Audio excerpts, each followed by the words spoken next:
Listen, Never in my life associated the word boring with baseball. we know what's up. Me? Yeah. Famous? Yeah. And I'm like giddy over there smiling like, we're about to win this shit. Did everyone give you crap? Give me a good host story. I'm not picking it up. We both love the game. We talk about it every day. Get on baseball. Having some popcorn, you're fooling around your phone. I'd have to wait in line for 3 hours. Hang on, because it's about to be a wild ride.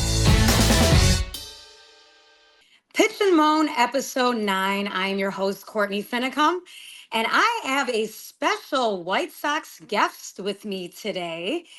Josh Nelson, Sox Machine. How are you? I'm doing well, Courtney, and it's amazing on how quickly the rest of the baseball world is ready to pick up and get ready for the 2025 season. Courtney, the World Series is barely done, and we've already got some significant trades and significant hires. I mean, I'm actually really excited for this because I don't know if you get this way when baseball season officially ends, but it's like a sense of dread that comes over to me. When that last out is made in the World Series, I'm like, geez, now we have 5 months of what? 4 or 5 months of what now? Obviously we have the hot stove and the GM meetings coming up and everything. So the fact that we've kind of kicked it off, not even 24 hours after the last out was made, I'm kind of excited for the offseason now. What are your thoughts? Yeah, there's 2 periods of the offseason that I dread the most. It's the week around Thanksgiving. Even though there's a lot of conversations going, there's hardly any movement. Everything seems to be pretty quiet until you get to the winter meetings. Then everything could ramp up. And I say could.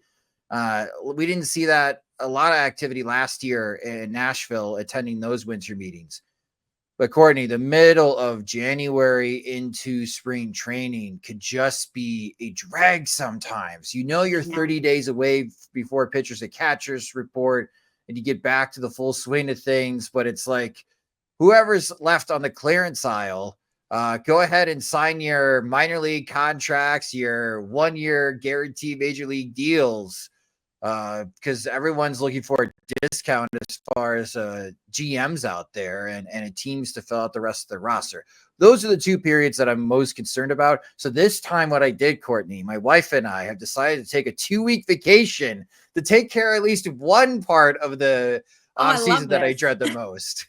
Now, where are we going? Where are we going on our vacation? We're doing a Mediterranean cruise, but with the flooding, for those worried about the timing of this episode, there are terrible floods right now in southern Spain. So a couple of the ports that we were hoping to stop at, we'll see if we still can. But yeah, through Spain, we start in Lisbon, Portugal, and we end in Rome, Italy. For my 40th birthday, we'll be in Nice, France. So for anyone listening to this podcast, if you have any recommendations for me, I'm all ears because these are all brand new cities that I will be visiting for the first time. Well, and on that same note, what is your Twitter handle in case anyone does have amazing recommendations for you or just wants to yell at you about the White Sox? What is your Twitter handle? Or anything in baseball, I guess. At SoxMachine_Josh. That's where you can follow me on Twitter. Pretty active over there. You are definitely active. And that's why I really wanted to have this podcast with you is, I do this podcast with Johnny Gomes, and he's got insights that is fantastic as a former player, and he's playing on a lot of different teams, but never the Chicago White Sox. And we always kind of joke around about that a little bit. He always, gives me crap about the cluster of the organization that the White Sox are, and I've always had that reputation. But for this particular podcast, I really wanted somebody that was in tune with what was going on with the team, has actually an opinion on what's going on with the team. And I figured, I love your work with Sox Machine. You guys do a great job over there. Thank you. You're absolutely, you're welcome. And I figured that what better way to kick off the offseason with our brand new managerial hire, Josh, in Will Venable, and what your immediate thoughts were on that hire. My immediate thoughts, and I'm borrowing this phrase / stealing this from Tom Fornelli. He's also a White Sox fan, and he writes for CBS Sports or College Football. But whenever there's a college football hiring, it's ever blank coach is a great hire for blank school. I have no idea if it's going to work out. Will Venable is a great hire for the Chicago White Sox, Courtney. I have no idea if it's going to work out. And in his introduction Zoom call, because the timing's kind of weird. You can't have a full-blown press conference and introduce Will to Chicago media because everyone's packing up and heading to Scottsdale, Arizona for the GM meetings.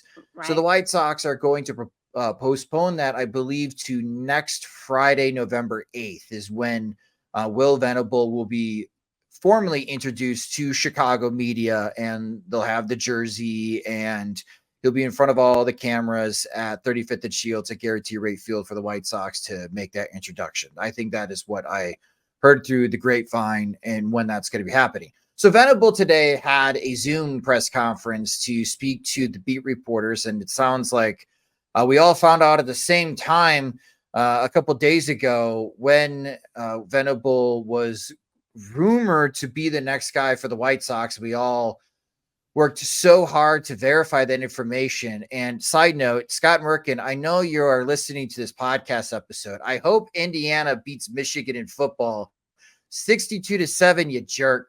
I love that you called that out. First. Call that out, yes. We're breaking the story first. But back to your question regarding Venable, he thinks this is a great opportunity. I think anyone that's involved with the White Sox would be like, let's be careful with the word great. It is, I think, a great opportunity for Venable. Personally, he turned down permissions to interview for the Cleveland Guardians and the New York Mets jobs last year because he was very comfortable in Texas, especially on the heels of winning the 2023 World Series. But naturally, Courtney, it raises questions of how did you not even talk to those teams a year later after you were so comfortable staying with the Rangers?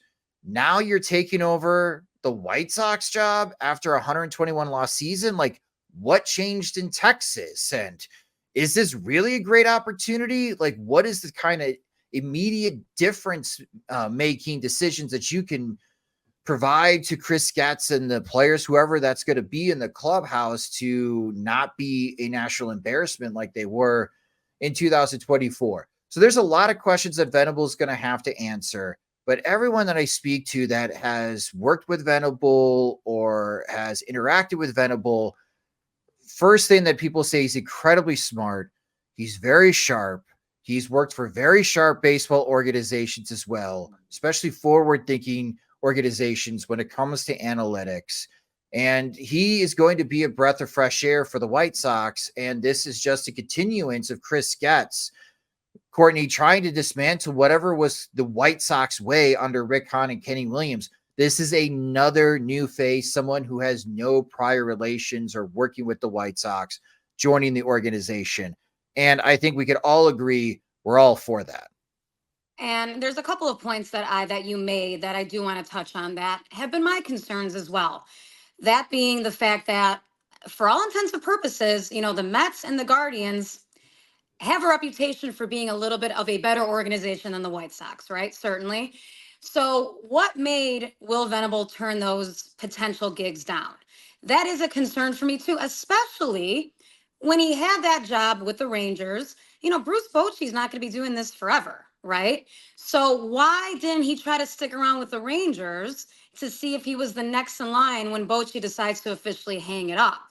I feel like these are the questions that need to be answered, because there's a lot of question marks here. He, during his Zoom, kind of was vague with what his thought processes with joining the White Sox, which I understand.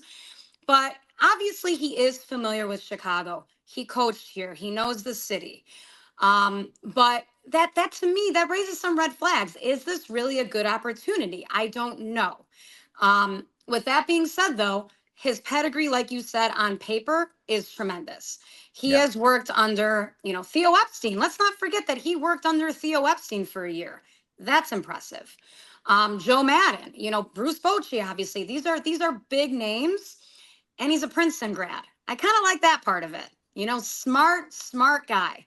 So I think there's a lot of pros and cons here, but as your final point, not at all affiliated with anything having to do with the White Sox. And I think that is going to be just a breath of fresh air in general.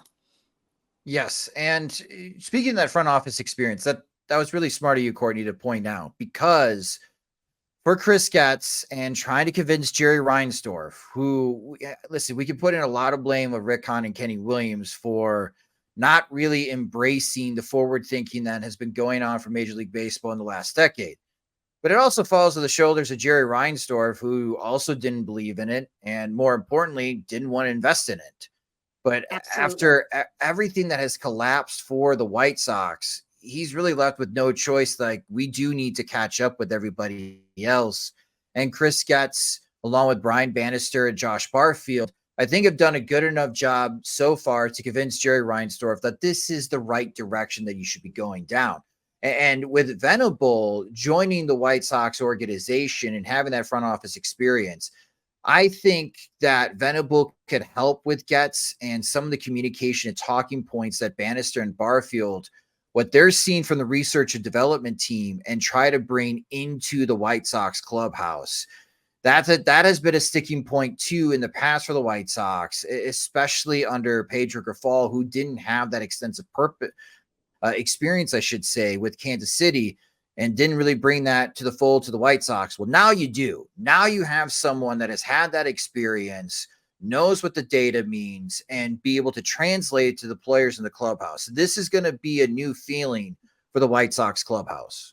I love that point. That is an excellent point, Josh. And I also feel like this move and this hire, I should say, was so out of the typical White Sox box.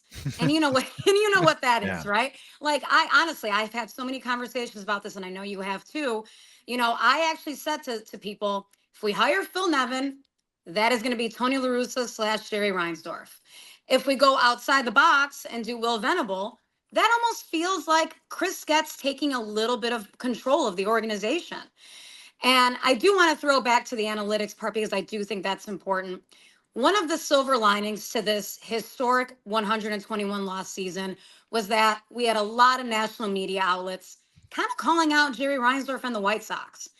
And that was actually something that I embraced as a positive, because now I almost feel, to your point, Jerry has been forced now to kind of catch up with the rest of the league. And I feel like this Will Venable hire is the start in that direction. Yes, I get the good news is on the pitching front, from what we have heard, especially with our beat reporter James Fegan over at Sox Machine, and the many conversations he's had with Bannister, current White Sox pitching coach Ethan Katz, and White Sox pitchers, especially Garrett Crochet, is how much on the pitching side they've really put their arms around the data and really understand. And Johnny has mentioned this on the podcast as well, where it's like almost unfair for hitters these days.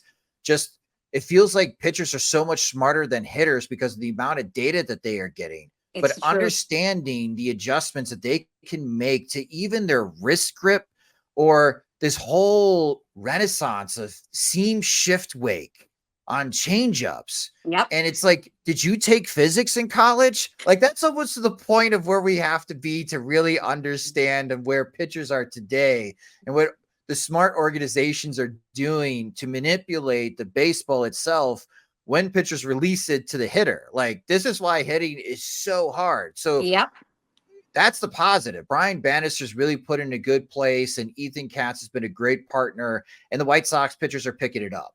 Here's the bad news. The White Sox are Star Wars light years away on the hitting side.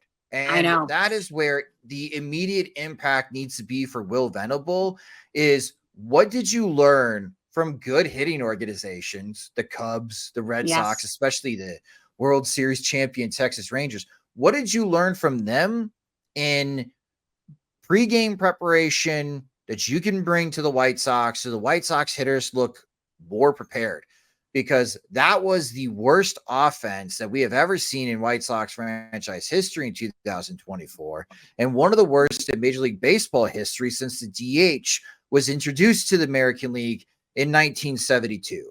Very scary numbers, and if we're going to see any type of immediate impact, Courtney, I think it's going to be on that front, where Will Venable and his coaching staff, especially on the hitting side, can they break through with these White Sox, especially young players / prospects, and get them to buy into this type of process and methods of understanding pregame planning, understanding what pitchers are coming at you with, their latest trends. Maybe they're hurt and they're not throwing 95 and 96 at you. Instead, it's 92 and 93. Just better preparation, because we watched so many games last year, Courtney, where it's like, did you guys even read the scouting report? Man, Exactly. you're way off on timing and in strategy. And those are absolutely excellent points. And I think one thing that really always stuck out to me is, I had Pedro Grifol on this podcast, right? I had him on the Yes. Baseball Isn't Boring podcast when he was hired. And I asked him questions that was concerns of this fan base, the fundamentals, the hitting, the defense, the clubhouse. I asked him those direct questions and what his plans were. Now, in all fairness to Pedro, I do think he's a nice guy. I think he's a good guy. I will argue all day long that he was in over his head with this particular clubhouse and this organization, but he tried to really give me the answers that he thought sounded right at the time.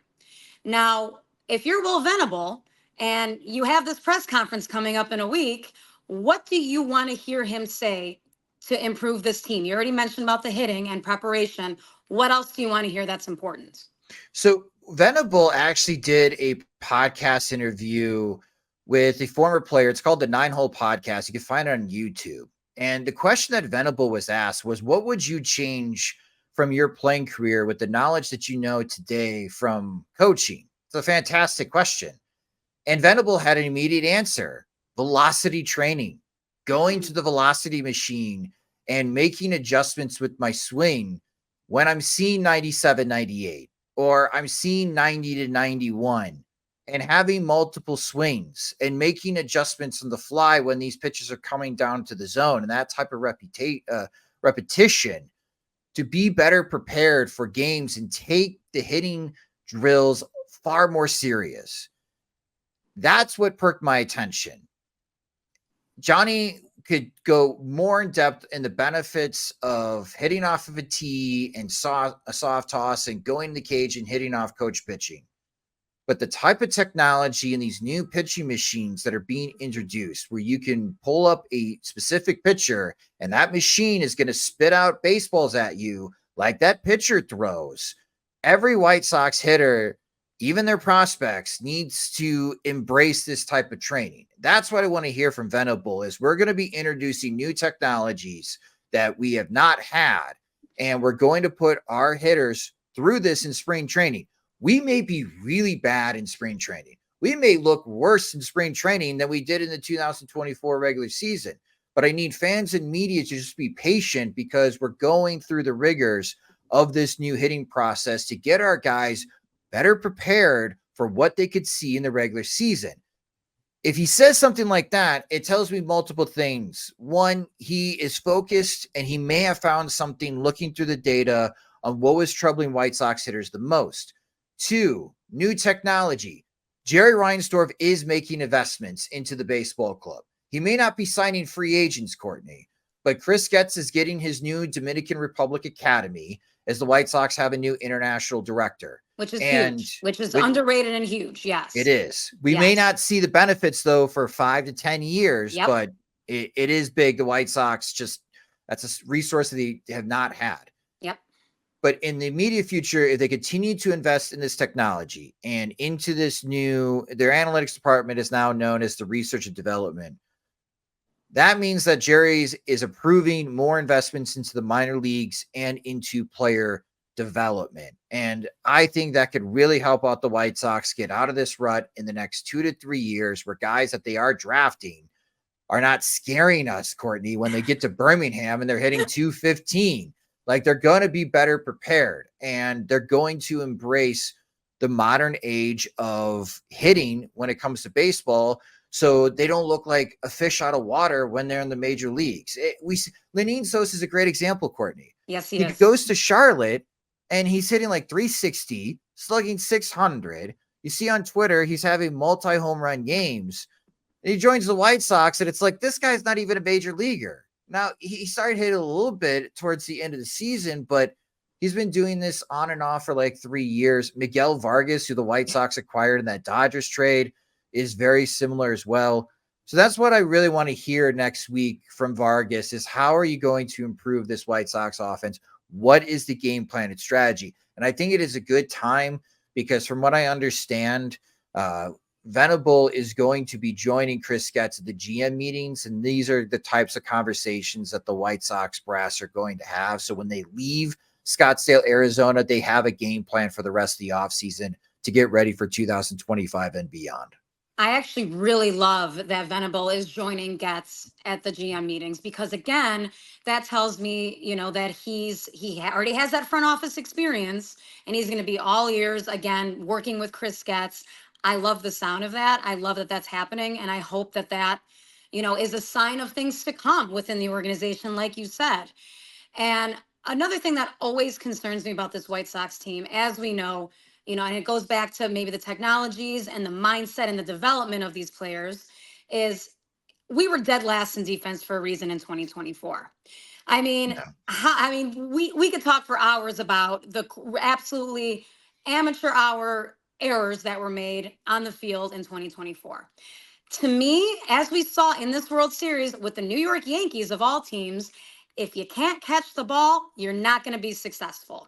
So to me, I really also want to hear what his plans are to get the defense improved because that has been an atrocious problem for a while. It certainly was this year.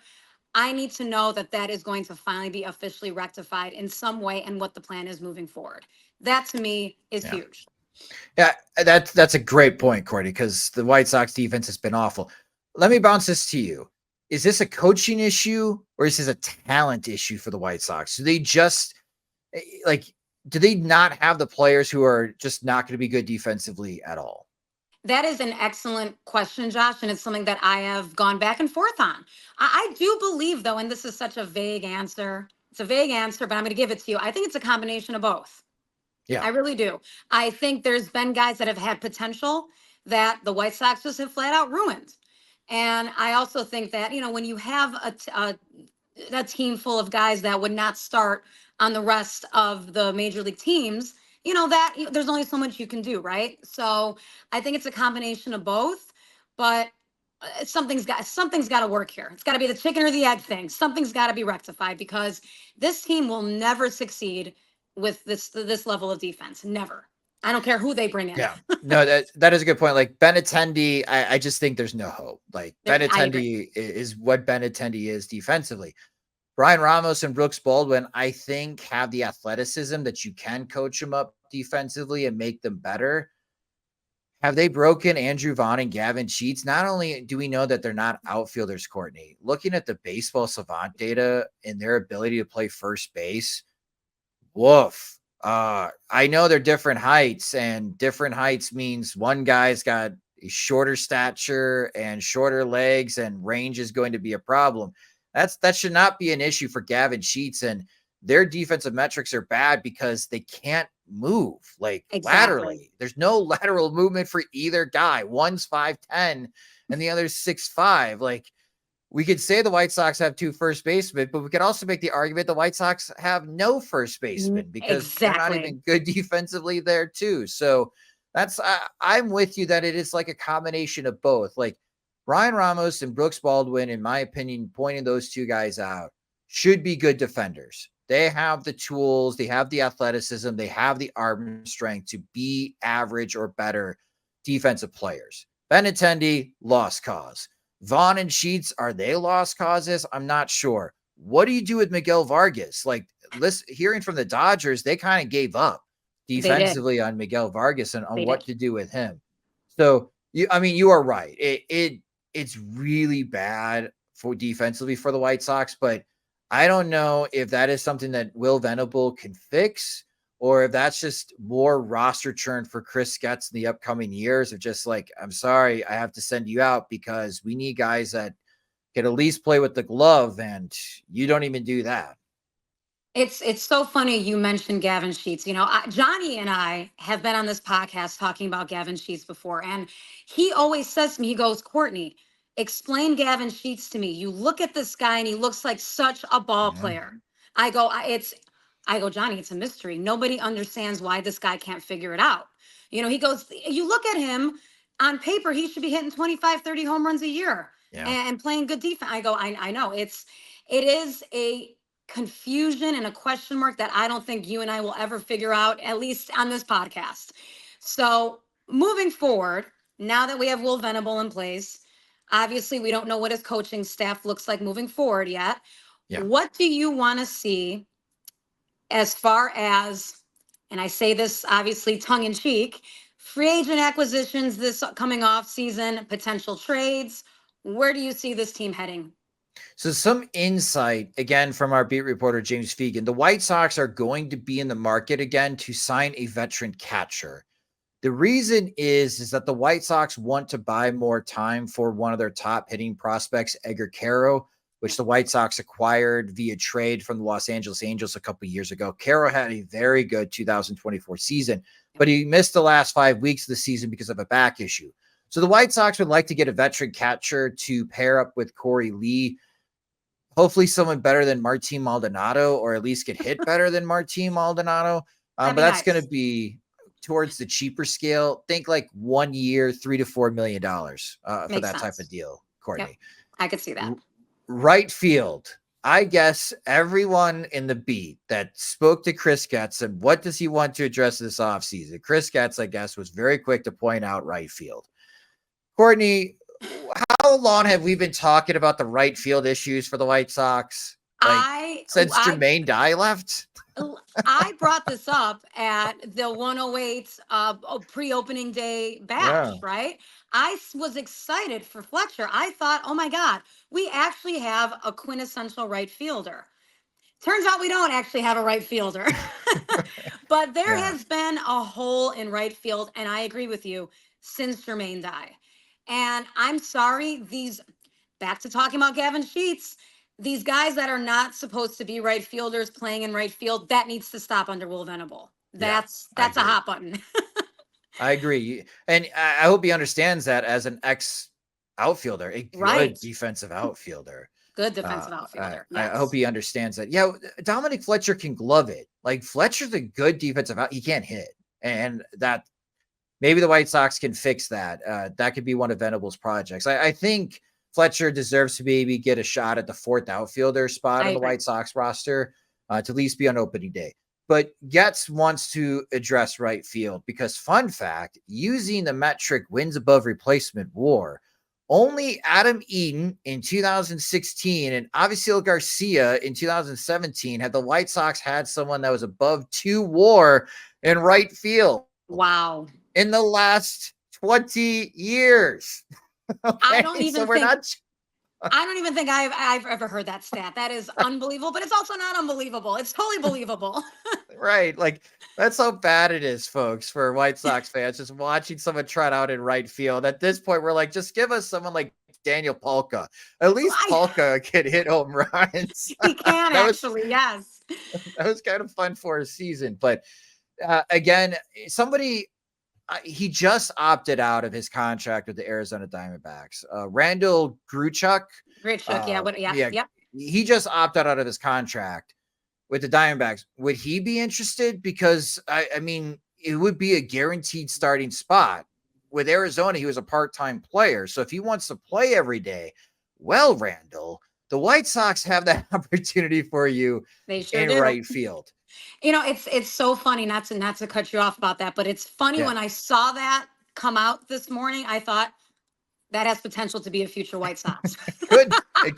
Because if he has a strong first half, you could always trade him like you did with Paul DeYoung.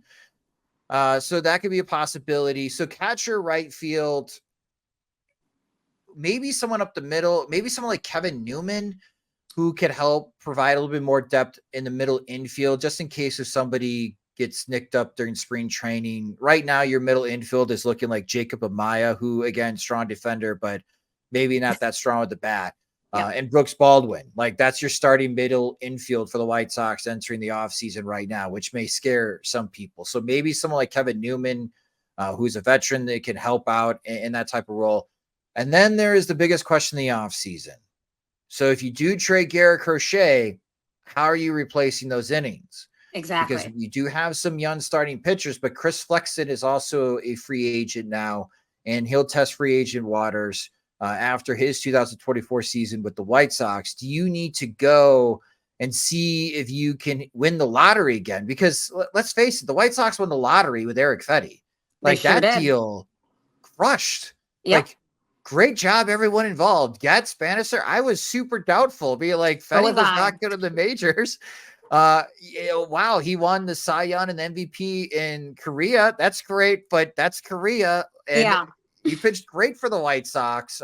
Really surprised me, and he was a bright spot for the 2024 White Sox. So do they do something like that again?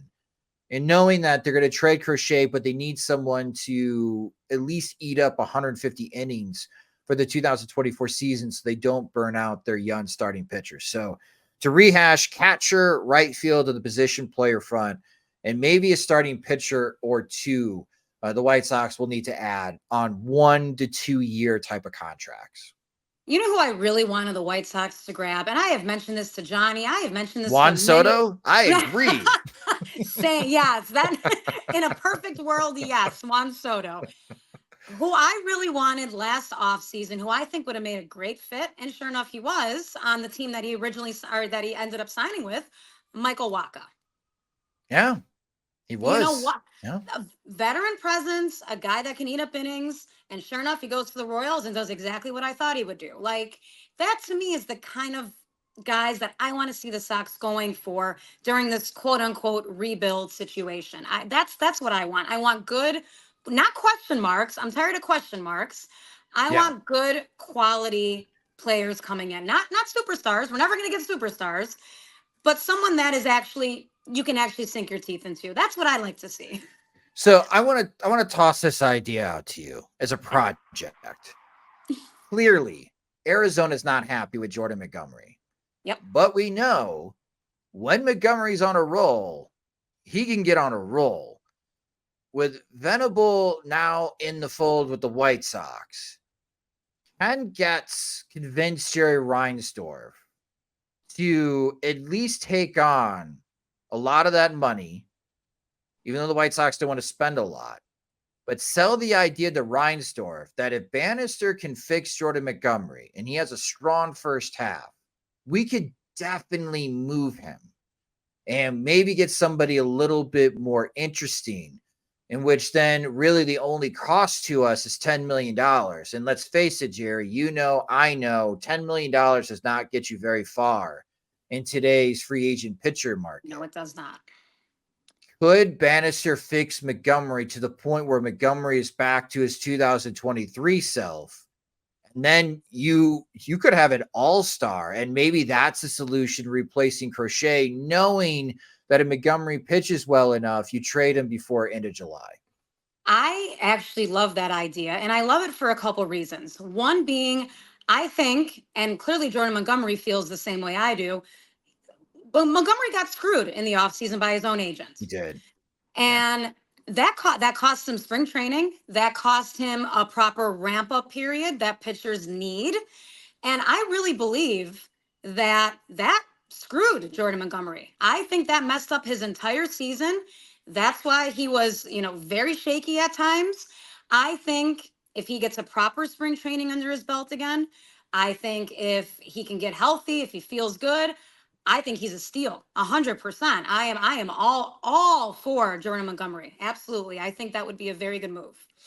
It's a financial question for the White Sox because it's more than 20 million, right, for Jordan Montgomery. Yep. With that contract. This is where podcasting gets great, folks, in which we buy time and we keep talking as we search Jordan Montgomery's contract. So $22.5 million that Montgomery is owed.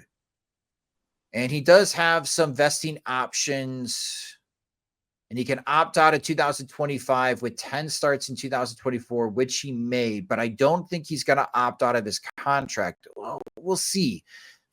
That's interesting because I think he did make 10 starts in 2024, and your producer may have to fact check with you. maybe Montgomery opts out before mid-November, but if he doesn't, because he doesn't think that he'll make more than $22.5 million in the open market, Courtney, then again, if I'm Chris Getz, I think I'm having that conversation with Jerry. Like, if Brian Bannister could fix him, we have another valuable trade asset before into July. And if Montgomery's ready to go, we know that he could take the ball and give us 6 innings every 5th day. And that is becoming a very costly tag in offseason for free agent pitching, where teams are just spending a ridiculous amount of money right now, hoping that pitchers can stay healthy and take the ball every 5th day, which we all know is an incredible risk. Incredible risk. And there's quite a few interesting free agent names out there that I will be curious where they land, that are on the bubble of being huge risks. I think Sean Manaea, who I wanted on the Sox 5 years ago. Yeah. You know, that's Valpo a guy. You know, that's a guy that's going to be a risk for a team. You know, this is his only really strong year. And I think there's probably going to be a team that overpays for him. And he's, in his 30s now. So there's some interesting names out there. But the Jordan Montgomery one, I'm intrigued by, because I do think he got screwed by his agents. I really do. I think he screwed him. So I'd like to see him bounce back. Love to see him bounce back with the Sox. Before we finish up here today, Josh, I did want to ask you one more question, because I have noticed that you curiously left off this name when you were talking about potential White Sox starters. Colson Montgomery. What is going on with our friend Colson Montgomery? He has terrified people on White Sox Twitter that he's going to be that he's going to be this hideous bust. What are your thoughts moving forward on Colson? So he got challenged definitely in AAA. And what he noticed and the White Sox noticed was Montgomery had one swing. And that one swing only worked if pitches were located in the middle part of the zone. That's not going to work. And he got beat up. And something that he was working on in the Arizona Fall League was make some swing adjustments. He had a tremendous Arizona Fall League, small sample size. But he is understanding that you need more tools in the toolkit when you're at the plate. So this is a great example of how bringing somebody like in Will Venable, more focused hitting development program for the White Sox, can make sure that Colson Montgomery does pan out and what people are expecting. Now, the issue, Colson Montgomery is now 6'4", 230, and he is getting bigger. Because, again, the White Sox drafted him as a 19-year-old high school kid out of Indiana. And if he actually went to the University of Indiana, I think he would have been draft eligible last year. So he's well ahead of the pace if he went to college. So he's closer to the majors than he would have been drafted out of high school than if he actually went to college. But 6'4", 230, is that too big as a shortstop? Yeah. And do you need to move him to third base, or is he someone that you try out in right field? Because I love Montgomery's athleticism. I think he's got great lateral movement. He could obviously, as an ex-basketball player, he had a walk-on opportunity at Indiana, Big Ten school. He's got great leaping ability. I think he has a good arm. I don't think he's got a great outfield arm. But that's something that we're all going to be paying attention to at spring training with his offseason workout regimen. How big is Colson Montgomery going to get? Because you don't see shortstops at that type of size. And if it impacts his lateral movement, you will have to move Montgomery over to third base or to the outfield. So there's still some more questions. But hitting wise, he's making the adjustments, and I'm excited to see what he could do in 2025. And here we go again. My nightmare continues with playing guys in the outfield that don't technically belong in the outfield. But to your point, you do make good points about his height, about his weight, his bat. That's a very interesting point about his basketball background, and how that fits with the outfield potentially. But to me, and again, I don't know where Miguel Vargas fits in this at all right now, but third base should be between Brian Ramos and Colson Montgomery right now. Let's see what these two guys have, and let's go from there. I don't know where Miguel. That's totally fair. Yeah, I think, to me, we saw flashes of Ramos being very, very good. He was one of the few highlights, certainly in 2024. So again, to your point, I am excited to see how Colson kind of grows in this off season and where we're at as far as February and spring training goes. But Yeah. There's a lot of question marks, but moving forward, I am excited by the Venable hire. I will look forward to seeing how the staff kind of completes itself. And from what I'm hearing, Will seems to have allegedly carte blanche of how his coaches are going to go. Have you heard the same? Yeah, this is the part where I don't know. A lot of White Sox fans have been asking, so who's coming back at the coaching staff? And honestly, I don't know, which is interesting because in past hires, it's like, oh, this guy is Pedro Grifol has to take on Ethan Katz. Rick Renteria has to take on Don Cooper. I'm with you, Courtney. That may not be the case for Will Venable. So we're all kind of now sitting on our hands waiting to see what comes out of the GM meetings and what direction the White Sox take with the rest of their coaching staff. It could be a lot of people returning. It could be a lot of new faces. So that's going to be the next step here for the White Sox and their clubhouse remodel and remake is who's going to be on this coaching staff. Well, it'll be a fun off season. Well, I don't know if it'll be a fun off season, but it will be an active. Off season. Be active. It will be an off season that will happen. Let's just put it that way. But Josh, again, I appreciate your time. You do great work with Sox Machine. I love that entire outfit over there. You guys are great. Thank you. Thanks for coming in and pitching and moaning about the Sox with me. Always a pleasure. Yeah, absolutely. Love this podcast. You and Johnny do a great job. Everyone, if you're listening to this first time, make sure to subscribe to their show. It's a great one. You're awesome, Josh. Thanks again.